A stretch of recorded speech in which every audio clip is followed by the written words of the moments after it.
Well, joining us on this edition of the News Review, we have Karel Vereycken, contributor at the Schiller Institute, joining us from Paris, and we also have author and commentator John Stepling, who's joining us from Inderøy, Norway. Gentlemen, welcome to the program. Let's start off with Mr. Vereycken in the French capital, Paris. Give us your thoughts on this recent EU emergency meeting as a European country seek out to put a cap on Russian gas.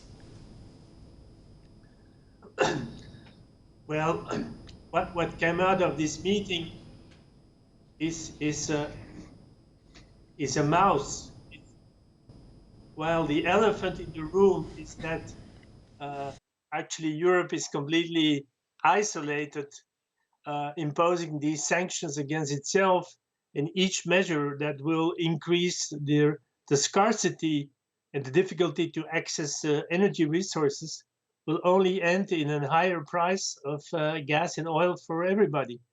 So they are absolutely incapable of, in their own terms and own paradigm, if they stick to this, they are digging every day a hole which becomes deeper and deeper, and which will lead us to complete bankruptcy.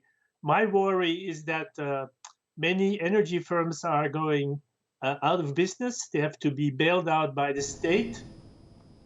And then there's now a big worry. Well, if you have to pay 100,000 euro to the bank, you have a problem.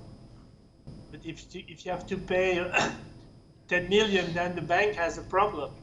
So the experts in the energy field say that at least 1.5 trillion of public money will have to be injected in energy companies to keep them alive, and the money doesn't exist. So we're going from an energy crisis to a financial crash, and it really has to change. We have to go back to stop this crazy war situation, to have and then bring together kind of new Bretton Woods to organize trade and currencies for useful and peaceful purposes.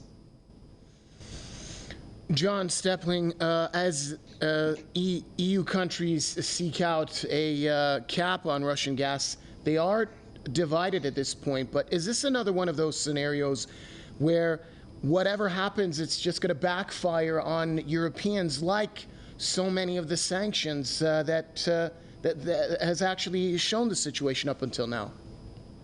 Right. Well, the most vulnerable always pay first, and they always pay most heavily.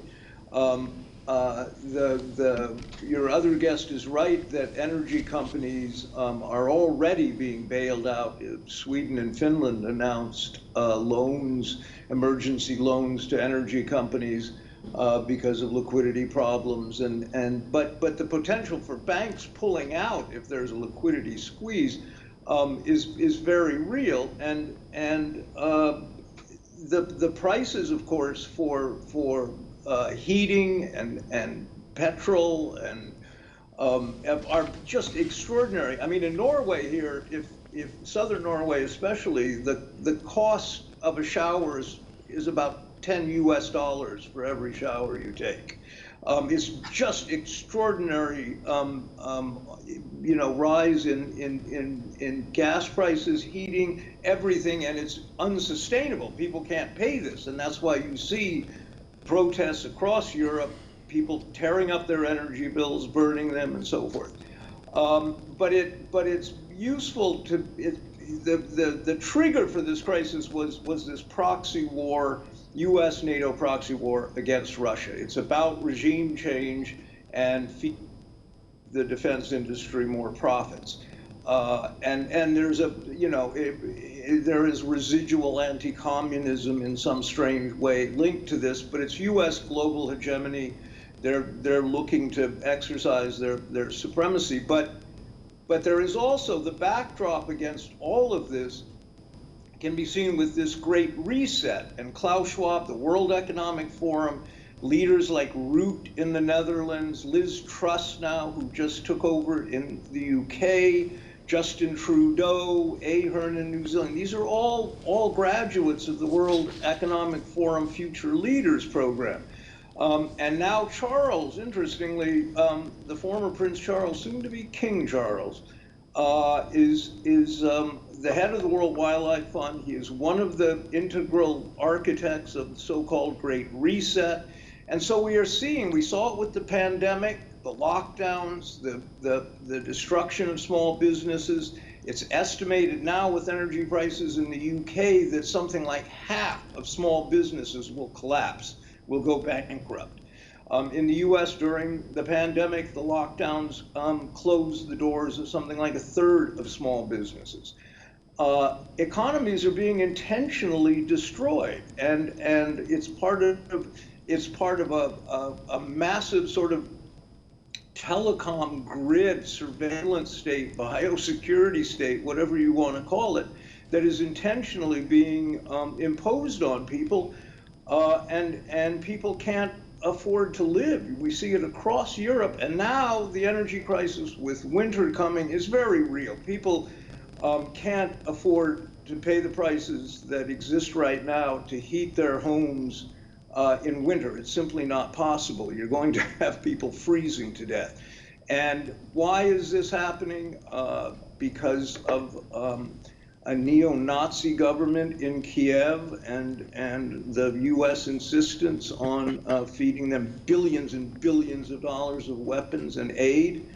It's really madness, and I think we'll have to start looking at the bigger picture here. And Mr. Sepling, I'm going to stay with you. Do you think that ultimately there will be a consensus with regards to putting a price cap on Russian gas among European countries? I have no idea how that's going to play out, to be honest with you. I mean, I can imagine different strategies happening, but you know, it should be noted that Russia has offered, has extended a hand toward some sort of peace settlement. They've done it repeatedly. Zelensky at one point was ready to do that, and Boris Johnson went in with U.S. support and said, "No, you can't do that. We're going to give you more and more money." So this proxy war is being used as a justification for all these other policies, and a lot of them are completely unconnected. In terms of the price cap and stuff, I honestly don't know, but I think the governments of Europe, who pretty much do what the United States tells them to do, are going to have to address the social unrest that this is causing in their populations. People are getting very desperate, actually. And a last question for Mr. Vereycken in Paris. I want to address the same question to you. If European countries do reach a consensus on putting a cap on Russian gas, then what are you expecting to see from Russia? It's already said that it would cut off gas to those countries. So what kind of a scenario do you think will come out of this?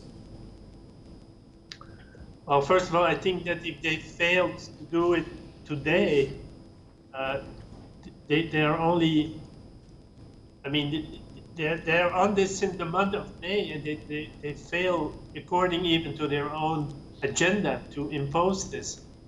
Secondly, I mean, it's complete lying and hypocritical. I mean, the Europeans and the US are buying oil from India, and which is buying Russian oil and refining it and mixing it with other products, and then shipping it to the US and the West. So it's a completely media fakery, which should be exposed. And then in reality, it's true that, well, we have gas for 60 days in France, we have 45 days in Italy. I mean, the gas reserves are full, but that's only enough. That's between 30 and 50% of the consumption. So we can go for another 3 months playing with all this, you know.